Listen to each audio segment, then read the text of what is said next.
Hey there! Today we'll take a closer look at who Leomord is in general and of course at his recent revamp.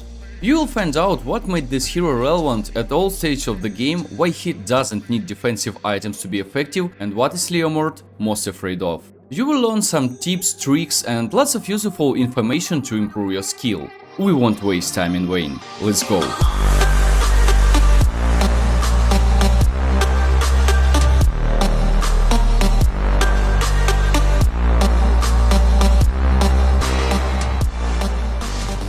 In recent patch, Leomord has got some changes like lowered requirements to launch critical hits, increased critical damage and lifesteal ratio, lowered cooldown and increased damage of his first skill, as well as increased physical and magic defense in the ultimate form. It's in theory, and now I will tell you how this affected Leomord in practice. To be honest, I'm impressed with Revamped Leomord. It seems to me all the changes he has got were the changes he needed to come back in meta. I've played Leomord for some time in Ranked and in Classic, testing different builds of items, emblems, testing this hero as a whole, and I never saw him so strong as now. Just take a look at Leomord's average stats in Ranked. He both deals and receives incredible amounts of damage. I tried to play him on the X-Plane and as a jungler, but the second option is the bestest for me. No, he isn't useless on the X-Plane and you can try to play Leomord there, but you need to realize that in current meta, most often we need control and survivability rather than damage from a hero who is on the X-Plane.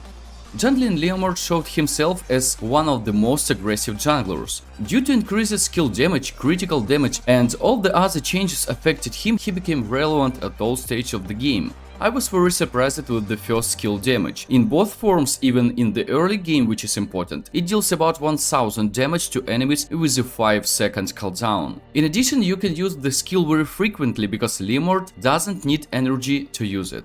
Due to the increased first skill damage, right after reaching 4th level, Leomord can easily make successful ganks, and he has enough damage to implement it without any problems. Since I'm talking about the ganking, I want to show you Leomord combo which will be useful 99% of the time. This combo allows you to use the first and the second skill 2 times and deal more damage to your enemies as a result.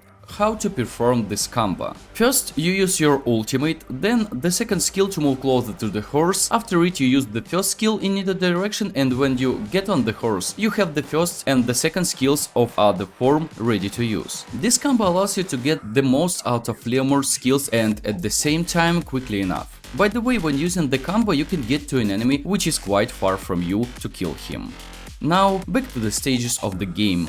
In mid-game, Leomord becomes even stronger, because at this time he equips necessary items to reveal his potential, such as War Axe, Bloodlust Axe and Blade of Despair. I'll tell you about items and builds in general a bit later. In the late game, Leomord doesn't lose his effectiveness, he still can easily focus on priority enemies such as mages, assassins and marksmen to kill them. But it's like that not only due to increased skill damage, there are other reasons as well. After Revamp, Leomord has got an increase of 40, 60 and 80 points of physical and magic defense in the ultimate form. The increase depends on the ultimate skill level. That's why only with tough boots equipped, Leomord has such an incredible amount of defense, which makes him very survivable in battles. This fact allows you not to equip the items at all and focus on attack items instead, if you are experienced enough. You must have a good understanding of the game and a good positioning in battles to do like that. It's risky. By the way, attack items in case of Leomord makes him more survivable in some meanings. The more damage you deal, the more HP you restore, especially if you use fighter emblems with Festival of Blood and Bloodlust Axe. Even while under the life drain effect, Leomord restores a lot of HP. In addition, there is another thing that can be considered as if it increases the Leomord's survivability, increased critical damage. Because guys, remember, dead enemies don't deal damage. So that's all I wanted to tell you about Leomord Revamp. Let's move on.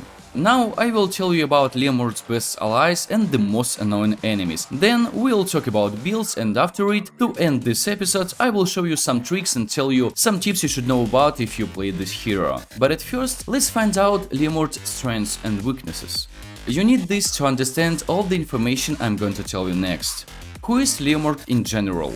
Leomord is relevant at all stages of the game. he performs quite well in continuous battles. This hero is able to deal and take a lot of damage without dying due to spell Vamp. Besides, Leomord's damage hits a certain area and not a single target. He is the hero who is the most afraid of burst damage, especially when being under controlling effects. Leomord has to be very mobile to be effective, because any slowing effect or other types of control can significantly lower his potential. And the last, in most cases, he doesn't have enough damage to kill tanks, tanky fighters or tanky junglers. I hope everything is clear, so now we are ready to continue. The best allies for Leomord are Angela, Rafaela, Matilda and Eve. By the way, an useful ally for Leomord will be any tank or fighter with mass control, especially Tigreal, Atlas and Ruby. Maybe there are other options about Leomord's best allies, so let me know about it in the comments. Now, a few words about the most annoying heroes. If Balmond, Baxia or Akai plays in enemy team as a jungler, each of them can cause a lot of problems. You can't kill them quickly, at the same time they do good damage and partially reduce your efficiency. Mean-Seeker, Hufra, Belleric, Akai or Atlas as a roamer can cause a lot of problems too, because they have strong controlling effects. These heroes will be especially dangerous if there will be a lot of burst damage in an enemy team. Mage and support heroes are all annoying and each in their own way, but I can single out Lilia and Valir, who often equips Icy Queen wand. It's very hard to resist such strong slowing and other controlling effects they have. Nevertheless, there is always a way out. Of course, you can't resist controlling effects such as slowing completely, but partially, yes. To fully unleash Leomord's power, you must be ready to confront these and any other problems that will arise from time to time. Using the right build will help you to do that. When I've been testing Leomord, I tried very different builds of items, emblems and battle spells. For example, this item built with Berserker's Fury, Hunter Strike and Flame Retribution, or this combined item built with Brute Force Breastplate, Antique Kyros and Bloody Retribution. I tried Assassin and Fighter emblems to find out something really good and optimal, but after some time I realized that this build was the one I was looking for. I want to explain my choice to you because some of you will use this build, and even if you hesitate, I advise you to try it. War Axe is useful item for Leomord because it increases cooldown, HP, damage and movement speed. Besides, it's one of the best items for continuous battles where Leomord performs very well. Tough Boots reduces duration of controlling by 30%, and with Ice Retribution you will be able to get to any enemy you want. Bloodlust Axe is the most overpowered item for Leomord because it increases spell Vamp, which is the most important for this hero. Blade of Despair unique passive increases damage dealt to enemies who are below 50% HP, and it will help Leomord to reach faster the condition when his each hit will be critical.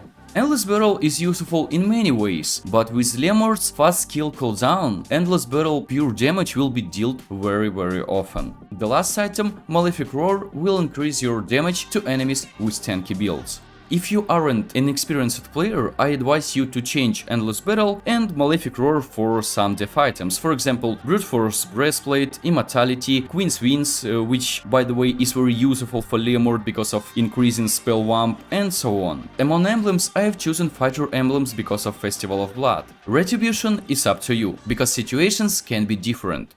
To end this episode, I will share with you some tips and tricks. You should know that after Leomord's ultimate form ends, you have your base skills not on cooldown, so you can take advantage of it. Situations can be different, so act as you wish. Leomord's first skill gives you ability not only to deal damage but also to save your current HP from lowering due to shield absorbing. It will help you to survive in some situations or just to keep your HP at a high level. Leomord's second skill in both forms allows you not only to chase enemies and pass through some obstacles but also to dodge some enemy skills. Besides, Leomord's second skill in the ultimate form can push enemies in the direction you need. So always assess the situation before using second skill. Don't rush. The last thing I want to tell you about is a combo which will be useful when taking the Lord of the Turtle. When you are about to finish it off, use the first skill of base form and almost at its maximum charge press Retribution. In this case, it's impossible to steal the Lord of the Turtle because all the damage is dealt at the same time. Guys, I hope this video was useful for you and will improve your skill. Don't forget to subscribe, it helps my channel grow. Leave your opinions about this episode in the comments, it will be interesting to read. See you guys.